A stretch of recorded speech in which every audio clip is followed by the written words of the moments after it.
Ave mainta mi tawata di visita na Universidade de Aruba, onde de forma hopi ameno nós conversar junto com o colégio, hopi aberto arriba tudo o que está em desenvolvimento no momento aqui na Universidade de Aruba. Hopi impressiona para o qual nós podemos binta wak no último ano, seguro ora que nós wak projeto não, por exemplo, de faculdade novo, de system faculty que guarda carga financeiramente do de fundo da União Europeia, pero mais que sei também tur esforço não que está guarda assim da Universidade de Aruba mais internamente com cooperação de governo para não por ser possível que muito não localmente por guarda brindar diferentes opleidingen para como estudo.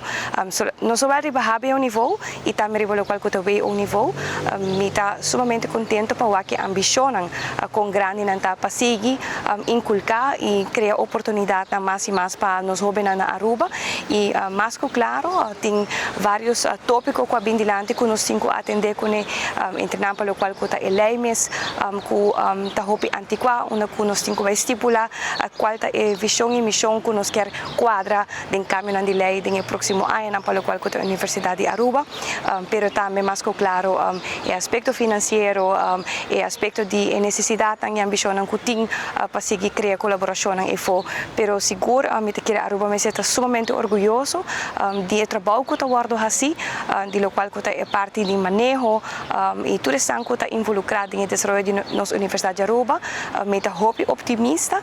e me está look forward no momento aqui para o ano venidero nos cria uma bonita colaboração com a universidade e que nos porque oferecer mais e mais oportunidade para nós jovens aqui localmente.